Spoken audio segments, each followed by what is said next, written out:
Welcome to Impact News, folks, and thanks for staying with me with our weekly show, just telling you what's going on out here in the world that you're probably not hearing on your local TV station or your local streaming news site. So we want you to know we bring it all together in one broadcast for you every week, and we're going to start with the power that keeps going out in a whole lot of places. And that's simply because millionaires are just using too much power, folks. Apparently, they're going to burn through 2/3 of the world's carbon budget by 2050. Just the millionaires. That's how much power they're using. Now, right now, we have about 380 billion tons of CO2 left in the world's carbon budget, okay? That is the amount of carbon dioxide that we can create and release and still have a 50% chance of avoiding 1.5 degrees of warming. And you know, that's important because that's the threshold beyond which our damage to the climate is rapidly going to become like a runaway train, folks. Okay, we can't do that. It's going to become irreversible.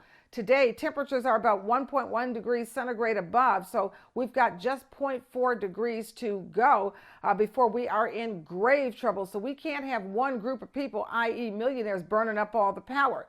One scientist says the acceleration of energy consumption by the wealthiest is likely beyond the system's capacity to decarbonize.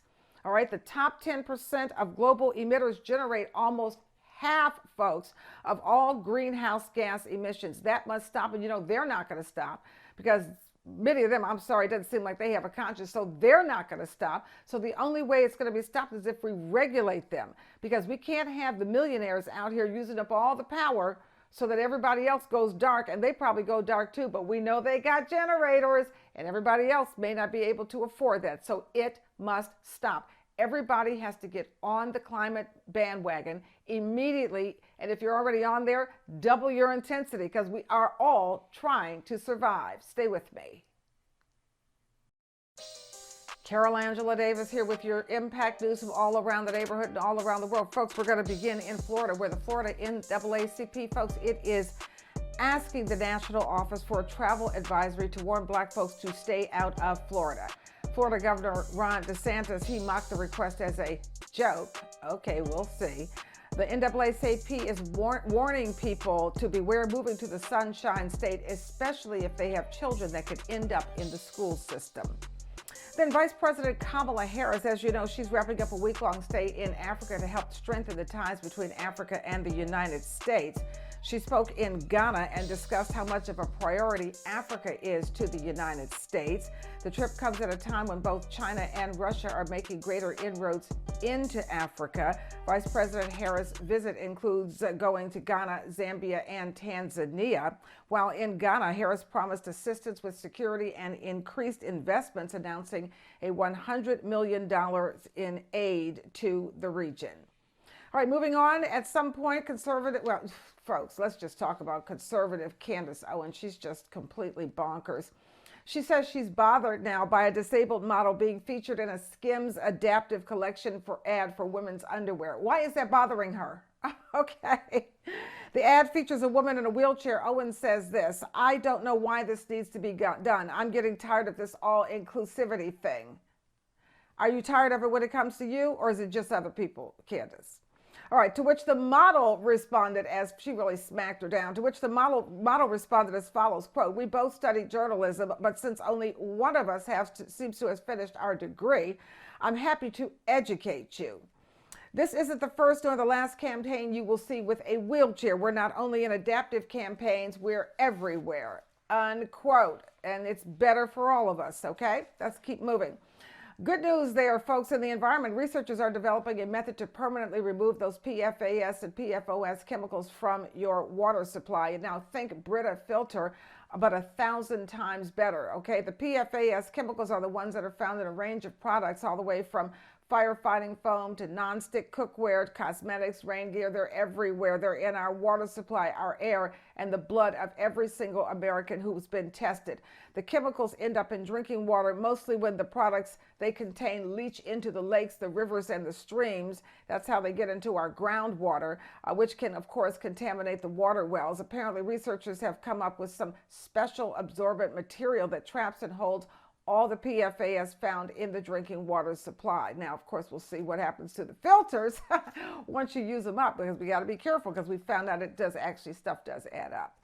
Okay, one way, as we're moving on, one way human health is harmed by climate change is potentially deadly infections from flesh-eating bacterium. Now, warming oceans may significantly increase them and help these organisms spread into new coastal areas because they love warm, shallow water.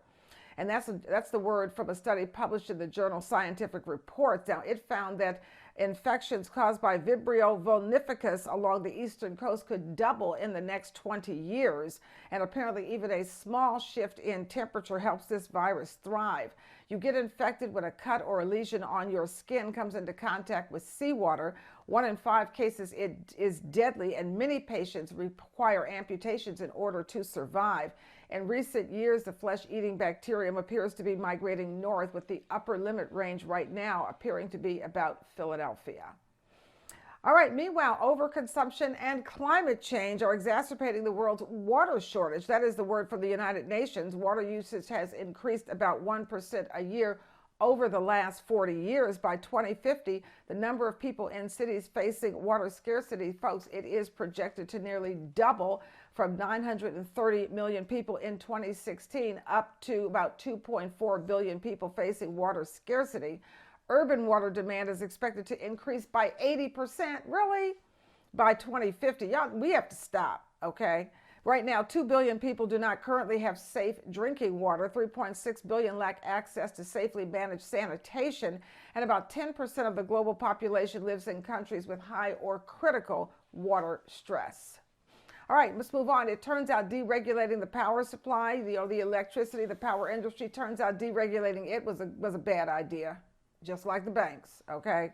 Experts say America's electrical grid is headed for a total meltdown. Apparently, mass blackouts are starting to become a more regular feature of modern life. Power outages have increased 64% from the 2000s, folks, and weather-related outages have increased 78%. You should know that the power system that was once largely controlled by localized public entities is now in the hands, here we go, thanks to deregulation, of regional authorities and private companies whose goal, of course, as we know, is to maximize profits, not reliability. It's pathetic. All right, Magic Johnson, let's turn to him. Some hip-hop news for you. Magic Johnson placed a $6 billion bid to buy the NFL team, the Washington Commanders. Now, if the deal goes through, Magic is going to be the first black owner in the league's history. The Lakers Hall of Famer plus 76ers owner Josh Harris and billionaire Mitchell Rales, they officially submitted their fully financed bid. Current owner Dan Snyder decided to sell the Commanders after investigations into his personal conduct. We should tell you that Amazon head Jeff Bezos and Jay-Z, they have also met with Snyder to discuss buying the team. Okay, I'm going with Magic. Thank you very much. Okay. Also, let's travel to the look at the diaspora. Those kidnappers, you heard about them in Haiti. Now they've kidnapped 2 Americans. Now they're increasing their ransom demand for the South Florida couple that they abducted in Port-au-Prince. They originally wanted $6,000 ransom for the couple. They abducted them on March 18th. The family paid the $6,000. They did not release the couple. Now the kidnappers want $200,000 per victim. Okay? It's all about the money. Kidnapped are Jean Dickens Toussaint and Abigail Toussaint, and they share a 2-year-old son. Stop. Then let's go to Jamaica, where the Prime Minister there, Prime Minister Andrew Holness, he has reaffirmed the government's commitment to transitioning the country from a constitutional monarchy, i.e. the royals, to a republic. Now a committee is conducting a thorough review of the Constitution to see exactly what needs to be done. And then Europe has its first majority black and ethnically diverse professional orchestra. It just played in Manhattan's Lincoln Center. The orchestra is also going to tour Ottawa, Canada, Toronto, Canada, Boston, Worcester, and Ann Arbor. According to the League of American Orchestras, this is a 2014 study on diversity. It found that just 1.4% of orchestra musicians are black. Okay, that needs to be gotten together. So we're glad to hear that coming out of Europe. I'm Carol Angela Davis. Those are your stories. Stay with me for more. Be right back. We're back with your Slay Word of the Week, and the word this week is mien, M-I-E-N, mien. That is a noun, which means, as you know, it is a person, place, or thing. Its origin is in French from the early 16th century, long time. The definition is a person's look or manner, especially only in a particular kind, indicating a particular kind of character or mood. So we're going to use it in a sentence. She was elegant and regal with the mien of a queen. Sounds like a lot of people we know. Okay, good to hear. Number 2, you can tell that Donald Trump is scared of being invited, people, because he has quite a grumpy mien. Oh, well, dude, tough luck. Should have thought of that. Mien, that's our slay word of the week. It's a person's look or manner, especially one of a particular kind, indicating their character or their mood. That is your slay word of the week. Thanks for staying with me. Use it all week and level up that vocab, folks. We'll see you. Stay with us. Anyone who thinks that slavery ended in the 1860s with the signing of the Emancipation Proclamation are grievously wrong. If we caught a bird, we ate through the feathers and ate the bird. We didn't have nothing to cook on. We didn't have no stove. You know who you are and who we are. We're still on that big plantation. She was bonded to them until they died. She was their slave. They said, bro, we're gonna be killed tonight. Could that same white dude keep terrorists there? Or Russian spies, or the KGB? And the government wouldn't know it? No. They thought I was beat so bad that I couldn't do nothing, but I did.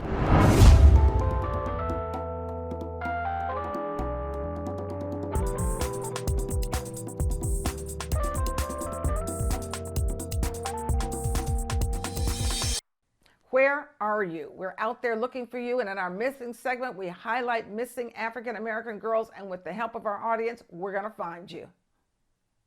Have you seen 15-year-old Anaya Gayton?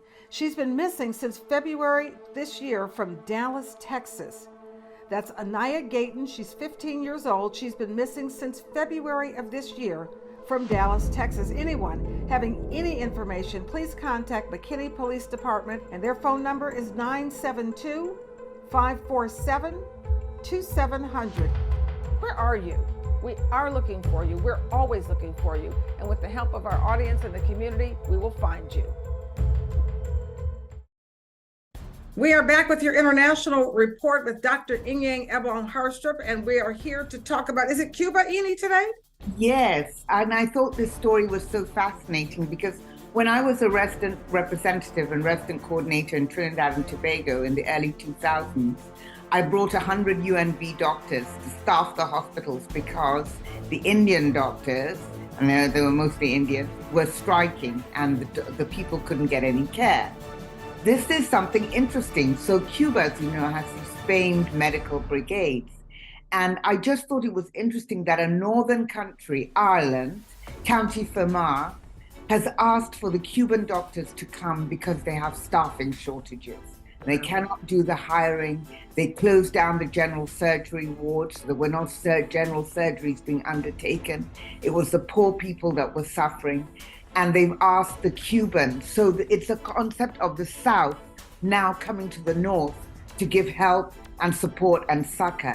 And I just thought it was something, I'm very proud of the Cuban doctors, and I'm very proud of Cuba for being able to export medical diplomacy, as it's called. But I just thought it was so fascinating that we're now being called on to assist the North, our former colonizers. Yes, interesting. And you know, the Cuban doctors, remember, HIV, the Cuban doctors were right there with the developments, you know, the pandemic, they were in it. It's very interesting what the teaching must be over there in Cuba. It must be fantastic. Exactly. And the brigade has met some criticism, I will say, because of the way the doctors are minded, they're minders, they have curfews, their earnings, a lot go back to the Cuban state, of course, who educated them for free, but still, human beings want to keep their money. But having said that, it's something that, you know, when you talk about Fidel Castro, you have to be very aware that there were major social democratic things that he did for that country that are worth talking about.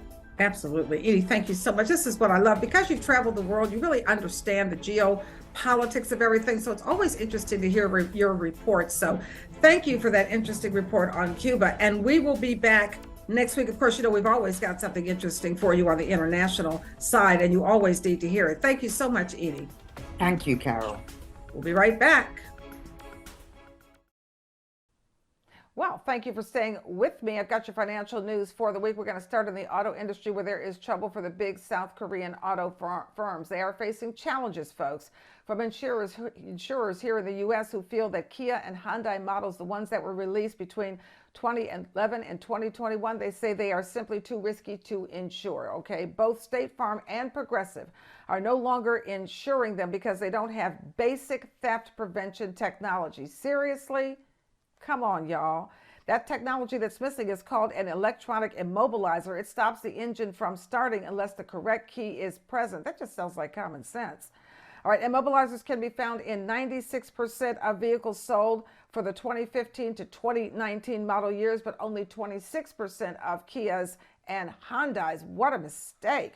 State Farm and Progressive are only limiting their sales of new insurance policies for high-risk Kia and Hyundai vehicles.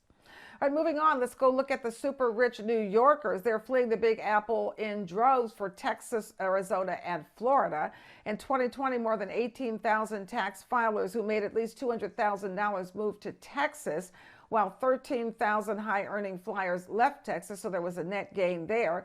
The typical home value in Texas is $315,000, and folks, we should tell you that's lower than the national average, which is $357,000. And New York City, well, on the other hand, it has a typical home value of, drumroll please, $782,365. You know they have to leave New York. They can't have a place to live. Doesn't make sense. Okay, moving on back to the auto industry. Tesla, oh, Tesla. And I should say really the discrimination industry, because that's what it's all about. Tesla is facing a new race bias trial from an employee who was already awarded a $137 million verdict, but a court cut it down to $15 million. Now, the original damage amount was one of the largest ever in a U.S. workplace discrimination case. The employee who filed it is Owen Diaz.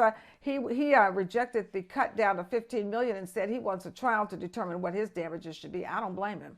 Okay, it's all playing out in San Francisco. Diaz, you should know, is a former elevator operator. He was subjected to severe racial harassment while working at the electric automaker's flagship plant there in Fremont, there in California. The court case brought out the fact that Diaz was subjected by employees at the factory who frequently used racist slurs and scrawled swastikas, racial caricatures, and epithets on walls and workstations. Tesla also faces claims of tolerating widespread race bias at another plant there in California. Well, I guess when you see the actions of Elon Musk, I mean, who's surprised? Okay, those are your financial stories. Stay with me. I'll be right back with more. I'm just sick and tired of us not spending time together lately. I know, baby. I know. I'm sorry I ain't been spending time with you. I've just been working on this big deal. It's gonna bring a lot more money to the household for it. What you doing here, boss? Yeah, just checking to see if you still got it. You take this work. Your partner. I don't want it back. I've seen the movies, man. I know how this goes. You see the movie, huh? Did you see Goodfellas? New Jack City? Everything I do is for you. Like, I just need a little bit more time, man. Fine bullshit. Like I said, he's gonna call any second. Why don't you take a look at this video? Guess what? It's starring you.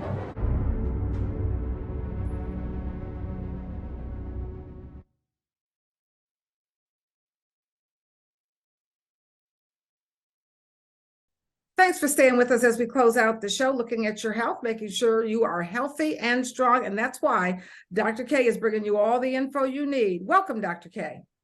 Thank you. Thanks so much for having me. You know, I'm in my kitchen, and the subject matter today truly shows us that this is our hospital, our rehab center. This is everything, is what we eat. So I want to continue the discussion of colon cancer, because how many times have we heard this before? It is the highest prevalence is in African Americans, and we have the highest death rate. People, there are so many cancers that this applies to. And so many times where when we dig into the research, we find out, lo and behold, it is related to what we eat and how we live. So a very interesting study on colon cancer was done, believe it or not, in 2013, 10 years ago. It was done on rural Africans in South Africa. They took a village.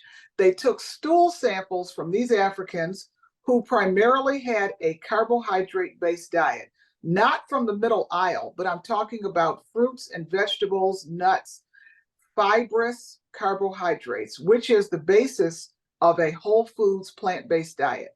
They compared it to the stool samples from a same age, same gender, from the Pittsburgh area that ate a typical Western diet, which is higher in protein and fats. They looked at what came into the bacteria of the colon, because the bacteria of the colon, if we feed it the right things, it promotes our health and longevity and decreases cancer. If we feed it the wrong things, it produces substances that basically cause cancer. Well, the stool samples that came out of the African Americans with the Western diet produced substances that promoted colon cancer. The stool samples that came out of the rural villagers from South Africa produced substances that promoted the health of the colon and did not produce cancer. So once again, it shows you the importance of the whole foods plant-based diet. It shows the importance of avoiding the dairy aisle, the meat aisle, and the middle aisle of the supermarket as a way of increasing our longevity and decreasing, all these statistics that relate to us and shorten our lifespan. Very important study, and 10 years old. Wow.